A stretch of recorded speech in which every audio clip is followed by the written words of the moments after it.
Hello, assalamu alaikum. This is Saiful Islam from Shadow Vlogs. Hope you guys all are good.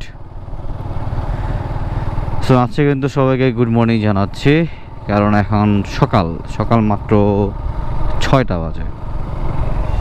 আর এখন good morning জানানোর main কারণটা হচ্ছে হচ্ছে টাঙ্গাইল বন্ধুর একটা কাজে হচ্ছে যাব আর হচ্ছে চলে আসব, বেশি সময় লাগবে না। আর এই যে দেখেন আমাদের রাস্তাগুলো হচ্ছে ঢেউ খেলানো, উঠি আবার নামি।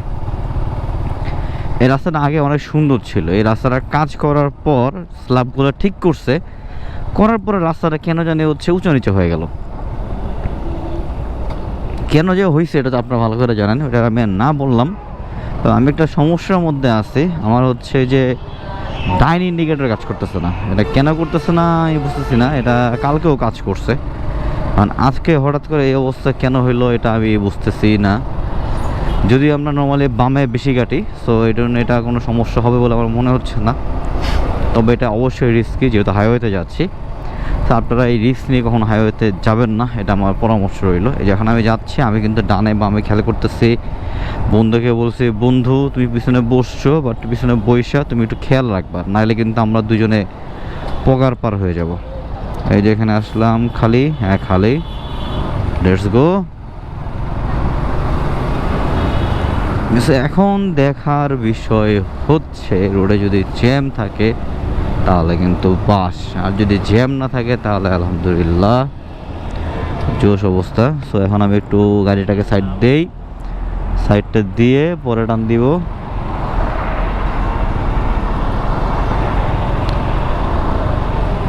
না হইলে ভেজাল, কারণ প্রাইভেট কার যেহেতু মোটামুটি ভালো স্পিডে যায়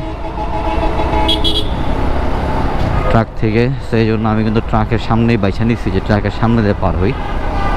এই যে অলরেডি কিন্তু আমি স্পিড তুলে ফেলছি, আর ট্রাকও কিন্তু আমার পিছনে চলে আসছে। কারণ এই জিনিসটাই যদি আমি প্রাইভেটের সামনে করতাম তাহলে প্রাইভেট কারে ব্রেক করতে হইতো, যেটা আসলে তার জন্য একটু হ্যাসেল হইতো, প্লাস আমাকে একটা বকা দিত যে এই ভাই ঢুকাই দিয়েছে, এটা একটা কী একটা অবস্থা, এরকম একটা কথা মনে মনে গালি দিত আমাকে। সো তাই ঢুকাইলাম না। আর কথাবার্তা একটু অন্যরকম লাগতে পারে, বিকজ অফ হচ্ছে আমি ঘুম থেকে উঠে ফ্রেশ হয়ে গেলে বের হয়ে গেছি, আর পেটের মধ্যে হচ্ছে একটু খিদা লাগছে। সো আমরা একটু সামনে গিয়ে বড় কিছু খাবো। বাট এই যে বেরোতে একটা জিনিস ভুলে গেছি, সেটা হচ্ছে আমার গ্লাস হতে ভুলে গেছি। আমার গ্লাস হচ্ছে দুইটা, একটা হচ্ছে টেবিলের উপরে থাকে, সরি গ্লাস তিনটা, দুইটা টেবিলের উপরে থাকে, একটা সামনে একটা বৃত্তে। তো দুইটা তো নেই বাইরে কইরা ওই আরেকটা ব্যাগের সামনে রাখছিলাম। ব্যাগের সামনে রাখার পর মনে করলাম যে জাস্ট নিয়ে যাব। সো নিচে নেমে গেছি, বন্ধু দাঁড়ায় আছে, আর তাতে যেতে হবে, অলরেডি আমি লেট করছি। সো নিচে নামছে, যে নিচে একটা গ্লাস আসছে, সমস্যা না, নিচে একটা হাফ গ্লাস থাকে সবসময়, ওটা নিয়ে চলে যাব। সো নিচে নেমে একটু মোটর ছেড়ে পানি তুললাম, যেহেতু আমি আস্তে আস্তে 12টা 1টা পার হয়ে যাবে, তো পানি শর্ট পড়তে পারে। সো পানি তুলে ফেলছি, পানি তুলে মানে তুলতে বাইকটা একটু মুছে বাইকটা ওয়ার্ম আপে দিয়ে আমি হেলমেটটা পরলাম। হেলমেট পরে দরজা খুলে দরজার বাইরে বাইকটা বের করে চিন্তা করলাম বাইকটার সাথে হচ্ছে মানে হেলমেটটা পরে বের হয়ে যাবো, বা সরি হেলমেটের সাথে হচ্ছে গ্লাভসটা পরে বের হয়ে যাবো। কিন্তু আনফর্চুনেটলি আমি ওই বাইরের দরজা লাগানোর পরে বাসার ভিতরে ঢুকিয়া হেলমেটটা জাস্ট পইরা ঠিক কইরা বের হয়ে গেছে। আমার আর খেয়াল নাই যে গ্লাভসটা পরে বের হবো। বের হয়ে মনে করেন যে মোটামুটি 2 মিনিট দূরত্ব চলে আসছে, তখন খেয়াল হয়েছে আরে আমার হাত খালি দেখা যায়। এখন ভিডিওটা অন করবো কিন্তু আমার গ্লাভস দিতে না, এটা কেমন দেখা যায়। পরে হচ্ছে মনে হলো একটু বাসা দিকে চাই, পরে আবার মনে হইলো অলরেডি রওনা দিয়ে দিয়েছে। এটাকে রওনা দেওয়ার জন্য মানে দেওয়ার পরে একটা হেলমেটের জন্য আমার বাসায় ব্যাক করবো, মানে একটা হেলমেট না একটা গ্লাভসের জন্য বাসায় ব্যাক করবো, এটা তো আসলে কেমন বিষয়টা দেখা যায়, খারাপ দেখা যায়। তার মধ্যে একটা জায়গায় যাচ্ছি, অলরেডি হচ্ছে আমরা বাসায় 6টা বাজায় ফেলছি। যদি একটু আগে বেরোতাম তাহলে নাহলে বাসায় ব্যাক করে নিয়ে আসতাম। যাক, এটা কোনো এফেক্ট না। আমার হাতের হচ্ছে কালো ব্যান্ডানা কী বলে, কালো কাপড়টা আছে, ওইটা পরবো। আর একটু রোদ উঠলে, তো রোদ উঠেই নাই, এখনও সকাল। সো রোদ উঠলে ওইটা পরার পরে তারপর হচ্ছে মনে করেন আমরা ভিডিও করব। সো এখন এভাবে চলছে। সো এখন তাহলে কথা না বাড়াই, দেখা হচ্ছে তাহলে সামনে গিয়ে মেইন রোডে উঠে। সময় ভালো থাকুন, সুস্থ থাকুন এবং শাডো ব্লগসের সাথেই থাকুন। এটা বলতে হয় লাস্টে, এখানে বলে বলছি আমি, কথা বলা হচ্ছে। যাক, সামনে গিয়ে পরে কথা হচ্ছে।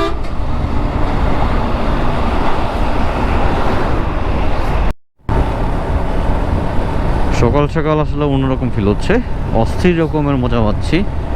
আকাশ কিন্তু মেঘলা, দেখতে পাচ্ছেন? সো মেঘলা আকাশে কিন্তু ভরপুর জম্পেশ রাইড হচ্ছে একটা।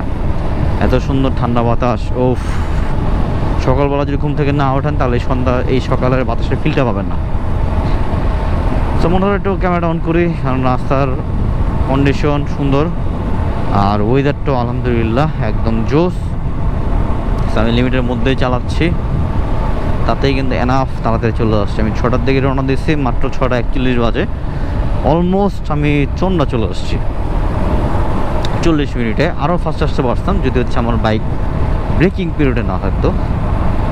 বাইকের কাজ করানোর কারণে বাইকটা ব্রেকিং পিরিয়ড আছে, এর জন্য আছে মোটামুটি আমি 5 থেকে 6000 RPM-এর মধ্যে থাকতেছি। তো 5 থেকে 6000 RPM-এর মধ্যে যা উঠে তাই স্পিড, আমি তার বেশি করতেছি না। দেখেন আমি 5000 RPM-এ আসছি, আমার স্পিড 70, আমাকে ট্রাক ওটি দিয়ে চলে গেল, ওষুধের ট্রাক।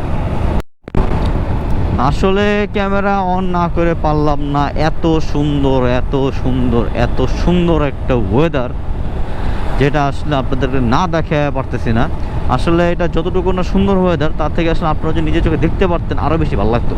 আমি যে ফিলটা পাচ্ছি, আমি জানি এটা ক্যামেরার মধ্যে ফিলটা কখনোই আসবে না।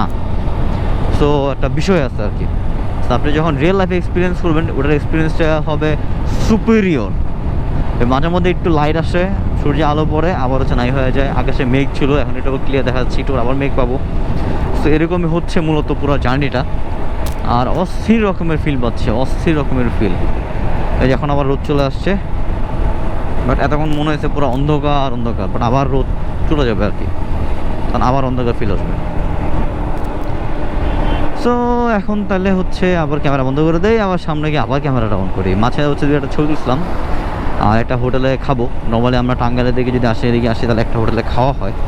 হোটেলটা মোটামুটি খুবই সুন্দর, যদিও হোটেল আল সালাদিয়া, কিন্তু পিছনে হচ্ছে পুকুর আছে একটা, মোটামুটি ঠান্ডা একটা ওয়েদার। আর হচ্ছে আপনার খাবারের দামটাও কম, দামের কোয়ালিটিও মোটামুটি ভালো। সো সব কিছু মিলে আর কি ওর্থ ইট। সো এই জন্য আর কি যাবো, একটু ভিতরের দিকে ঢুকবো। তো টাঙ্গাইল থেকে যাচ্ছিলাম ভিতরের দিকে, তো তার মধ্যে দেখা পেয়ে গেলাম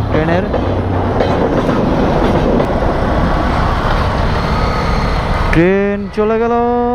এখন আমাদের যাওয়ার পালা।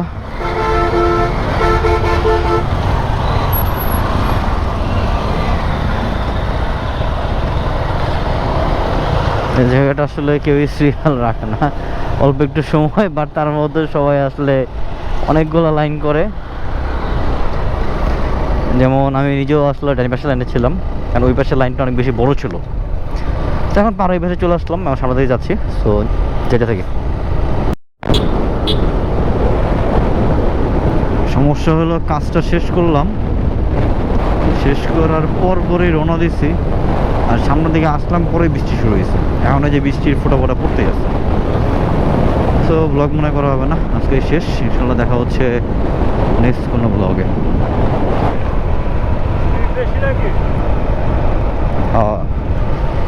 সে পর্যন্ত সবাই ভালো থাকুন, সুস্থ থাকুন এবং সারা ব্লগসের সাথেই থাকুন। আল্লাহ হাফেজ।